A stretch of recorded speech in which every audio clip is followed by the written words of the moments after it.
Salam, Bapak Ibu Saudara-saudara yang dikasihi, kita bertemu kembali dalam penjelasan pelajaran firman Tuhan. Berikut ini merupakan penjelasan dari kesimpulan pelajaran firman Tuhan sepanjang pekan ini, yaitu pelajaran ke-10 tanggal 28 Februari hingga tanggal 6 bulan Maret tahun ke-2026. Bapak Ibu yang terkasih, pelajaran ini berfokus pada kitab Kolose 2 dengan ayat inti Kolose 2 ayat 16 dan 17 yang menegaskan bahwa bayangan menunjuk kepada Kristus sebagai wujud yang sesungguhnya. Di akhir kitab Kolose 1 ayat 28, Paulus menyatakan kerinduannya agar setiap orang menjadi dewasa dan sempurna di dalam Kristus. Memasuki kitab Kolose 2 ayat 1-5, ia menekankan pentingnya hati yang diteguhkan dan jemaat yang bersatu dalam kasih, serta memiliki keyakinan pengertian yang penuh. Tujuannya jelas, yaitu agar mereka mengenal rahasia Allah, yakni Kristus sendiri, dan tidak mudah disesatkan. Pertumbuhan iman, pengetahuan, dan kasih menjadi satu kesatuan yang tak terpisahkan dalam proses kedewasaan rohani. Dengan demikian, kesempurnaan dalam Kristus bukanlah keadaan instan, melainkan perjalanan yang terus bertumbuh menuju kepenuhan hidup di dalam Dia. Saudara sekalian, tema pertama menegaskan bahwa penyempurnaan dalam Kristus melibatkan pengenalan yang benar akan Dia dan pertumbuhan yang berakar di dalam Dia. Paulus memperingatkan dalam kitab Kolose 2 ayat 8, hati-hatilah supaya jangan ada yang menawan kamu dengan filsafat yang kosong dan palsu. Dia menggambarkan pergumulannya sebagai suatu perjuangan yang berat bagi jemaat. Sebagaimana tertulis dalam kitab Kolose 2 ayat pertama, istilah perjuangan itu mengandung makna kerja keras dan kecemasan rohani yang mendalam demi keselamatan mereka. Hal ini menunjukkan bahwa ajaran palsu bukan persoalan kecil, melainkan ancaman serius terhadap iman. Karena itu saudara, mengenal Kristus secara pribadi dan alkitabiah menjadi benteng utama melawan penyesatan.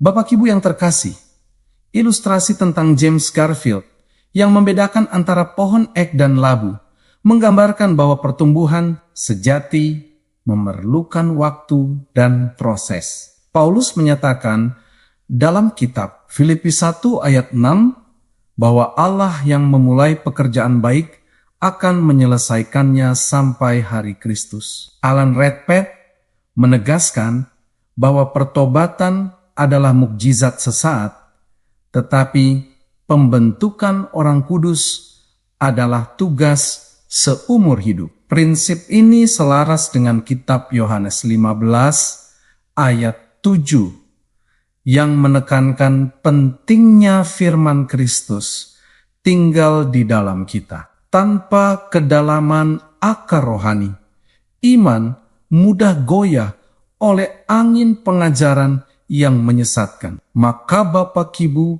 kedewasaan rohani adalah hasil dari relasi yang terus dipelihara dengan Kristus melalui firman-Nya.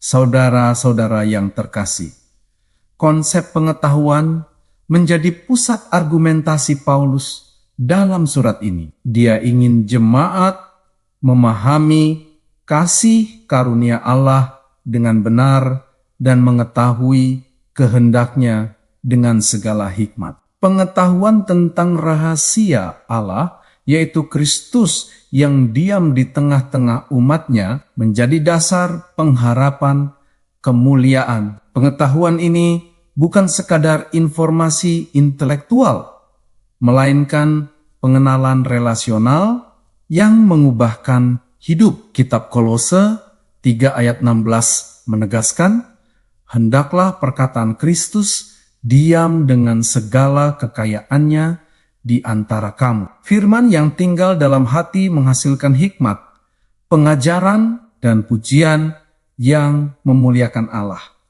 Dengan demikian saudara, firman Tuhan adalah sumber pertumbuhan dan perlindungan dari ajaran palsu Bapa Kibu.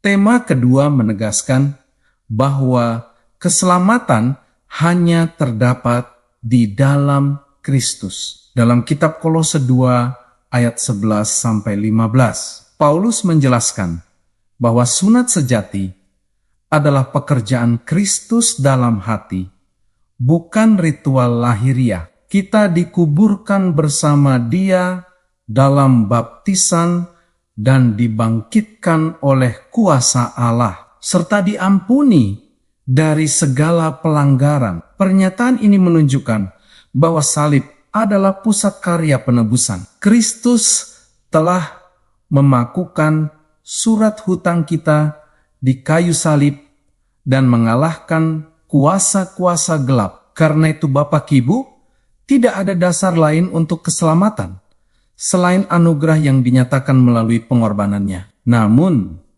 saudara, sebagian orang menafsirkan kitab Kolose 2 ayat 11-23 sebagai pembatalan 10 perintah Allah, termasuk Sabat hari ke-7. Pandangan ini tidak selaras dengan kesaksian Paulus sendiri dalam surat-suratnya. Dia mengutip perintah kelima dalam kitab Efesus 6 ayat 2 dan 3, perintah ke-6 hingga ke-10 dalam kitab Roma 13 ayat 9, serta menegaskan fungsi hukum dalam kitab Roma 7 ayat ke-7. Dalam kitab Kolose 3 ayat 20, ia kembali menasihati anak-anak untuk taat kepada orang tua yang berakar pada kitab Keluaran 20 ayat ke-12. Fakta ini menunjukkan bahwa hukum moral tetap relevan bagi orang percaya. Hukum tidak dibatalkan, melainkan diteguhkan melalui kehidupan yang dipimpin oleh Roh Bapa. Mengenai Sabat, teladan Yesus dalam kitab Lukas 4 ayat 16 dan praktik Paulus dalam kitab Kisah 17 ayat 2 menunjukkan bahwa Sabat tetap dihormati. Kitab Wahyu 14 ayat 6 dan 7 juga menggemakan bahasa kitab. Keluaran 20 ayat 11 tentang Allah sebagai pencipta langit dan bumi. Oleh sebab itu, tulisan tangan hukum-hukum dalam kitab Kolose 2 ayat 14 lebih tepat dipahami sebagai hukum seremonial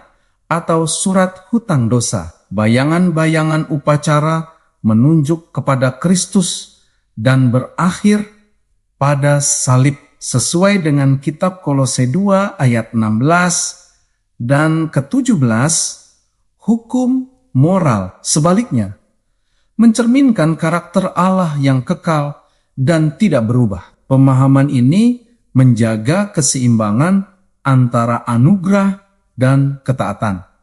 Saudara yang terkasih, aplikasi kehidupan menuntun kita untuk merenungkan kitab Filipi 1 ayat 6 sebagai janji, pengharapan, dan panggilan untuk bertumbuh. Tidak ada pertumbuhan tanpa firman, sebab iman timbul dari pendengaran akan firman Kristus. Seperti bayi yang baru lahir merindukan susu rohani yang murni, demikian pula kita bertumbuh oleh kebenaran. Pengetahuan tentang Allah menumbuhkan kepercayaan yang kokoh. Sebagaimana kitab Mazmur 9 ayat 11 menyatakan bahwa orang yang mengenal namanya akan percaya kepadanya. Hukum moral bukanlah penghalang Injil, melainkan cermin yang menuntun kepada Kristus. Jadi saudara, kesimpulannya adalah